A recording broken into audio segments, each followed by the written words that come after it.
So let's talk a little bit about the story they don't want you to hear, the killers for Bernie. Today we had the GOP, a senator from South Carolina, Mark Sanford. I'm sorry, he's a congressman. He went on with the Joe Scarborough show, and he told them exactly what they wanted to hear. He said, I would argue that the president has unleashed partially, again, not in any way totally, but partially, he is to blame for the demons that have been unleashed. Is he to blame?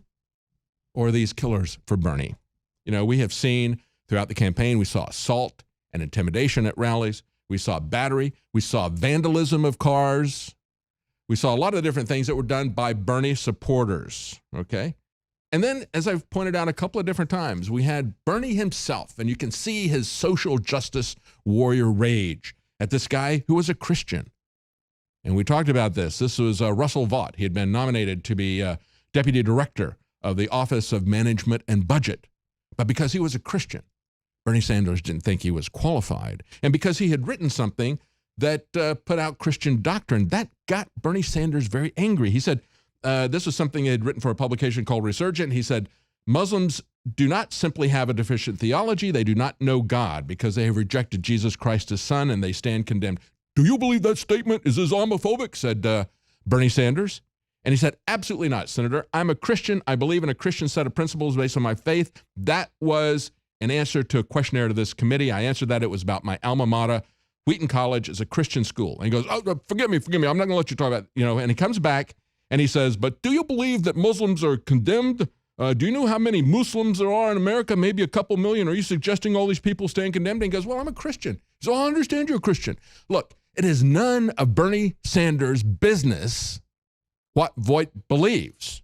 That is his own private business. He has free exercise of religion. There should be no litmus test for serving in the government. And yet Bernie Sanders cannot tolerate Christians. He can tolerate Muslims.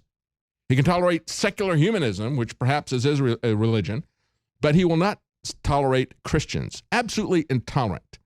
When he finishes, and of course this guy came back and said, look, as a Christian, I think all individuals are made in the image of God. They're worthy of dignity and respect regardless. That's what the First Amendment was about. It was Christians that created that. But Bernie Sanders and his intolerance and his hatred, the same intolerance and hatred that we see from the killers for Bernie as they've escalated this, screaming at everybody. Everybody is either, that opposes them is either a racist, a homophobe, an Islamophobe, or whatever. And as Bernie Sanders finished up, he said, this nominee is not someone this country is supposed to be about. This country is supposed to be about the First Amendment, not the intolerance, not the hatred of the Bernie people. Let's take a look at this article from Paul Joseph Watson, and you can see what one of these people is doing in terms of pushing this agenda. And I talked about this on Monday before the shooting, talking about how the people of the theater in the park, the New York Times Public Theater, how what they were doing with Trump and Shakespeare, that was not really Shakespeare. They were using Shakespeare, the bard, as a beard for their violence so they could enact all this stuff. And then all this stuff happens. We've got a Huffington Post writer who gets on Twitter and says this, for violent resistance to work, it need to be organized. Individual acts can be understandable, but likely counterproductive and ineffective. That's what he tweeted out. He describes himself as a member of the intolerant left, and as Paul Joseph Watson points out, after he got roundly criticized for this, he said, oh, that wasn't really a comment on the shooting of Congressman Scalise and others. No. Why not? That happened right after that. He was not aware of this? Surely he's aware of this. It was a top news story everywhere. And of course, we know that when he's talking about individual acts of this particular shooter, he's calling for widespread revolution. We've seen this over and over again from the Antifa people, from the Bernie Sanders supporters, from the killers for Bernie. Huffington Post writer's main beef with today's attempted mass murder Republicans, he says, was that it's poorly organized. That was a response from Federalist co-founder Sean Davis. Last June, as Paul Joseph Watson points out, Ben wrote a piece for the Huffington Post in which he called Donald Trump a fascist and said, quote, violent response to Trump was logical. He also had a pinned tweet that shows Pepe the Frog being decapitated. The writer, who was last published by the Huffington Post December 2016, also advocates class warfare in his Twitter biography. That makes him definitely in the Bernie Sanders camp. And then, of course, we have the gun issue. It took a little bit of while for them to come up with this, but now we've got Terry McAuliffe, the guy who has a lot of ties to Hillary Clinton. He was her campaign manager in 2008. He was a bundler, a money bag man for the Clintons for a long time. He was former DNC chair. He was on the board of the Clinton Foundation, and now they've gotten him a governorship in Virginia. He'll probably run for Senate or something there because you only get one term in Virginia. He had this to say yesterday. Let's play this clip of him. Do you think anything more needs to do to protect politicians? Well, let me say this. I think we need to do more to protect all of our citizens. I have long advocated, this is not what today is about, but there are too many guns on the street. Oh, yeah, we that's lose the problem. 93 million Americans a day. 93 million a day. We've long talked about this.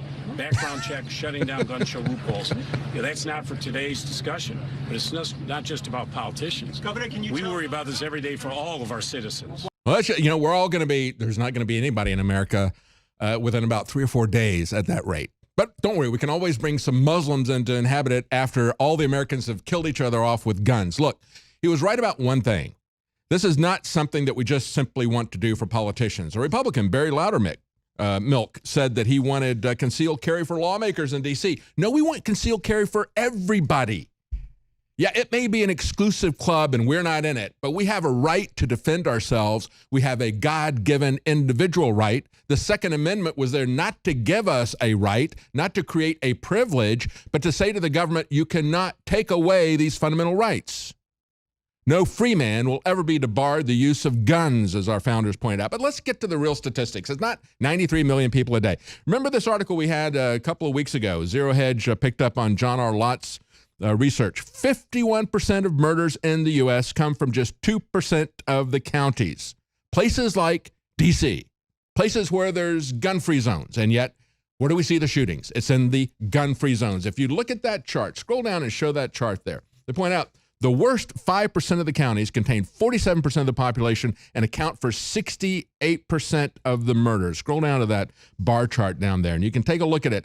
Just 5% of the counties dominate it. They said an average 73% of the counties in any given year had 0 murders. So it's coming all from these different places that are gun control areas.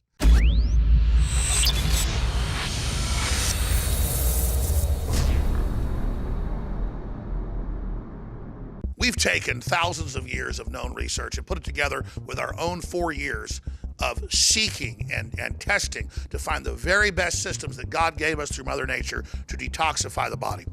That's why I'm introducing Z-Shield, Toxic Metal and Chemical Defense Support. It's made in the USA. It's filled with known compounds from nature that are absolutely associated with detoxifying the body, and it supports the InfoWar. It is a classical 360 win. Our formula at InfoWarsLife.com is, quite frankly, simple. We go out and look at the recognized research, and we take it to the next level of quality, of purity, and of strength. Because this is what I personally use for myself and my family. We've gone through 5 or 6 different permutations in the last 4 years since we launched InfoWars Life to actually come up with this. This is the formula that I personally have been taking for over a year, and now we believe we have come as close to perfection when it comes to a detoxifier as you can possibly get. If you're not mitigating the pesticides, the heavy metals, the chemicals, if you're not trying to purify your water, if you're not trying to take products like Z-Shield that are full of known concentrated compounds that help purify our cells and our bodies, you're crazy. You owe it to yourself, you owe it to your family, and you owe it to the future of this country and the world that patriots stay as healthy and as clean and as focused as you can be, because we need you, the remnant of America, to reignite those brush fires to the next level and to be healthy and as focused as you can be. Because if you're sick, if you're over there on the sidelines and not in the fight, you're basically giving in to the New World Order. Thanks to your support and your prayers, together, we're changing the world. Now it's time to change our bodies with Z-Shield at InfoWarsLife.com.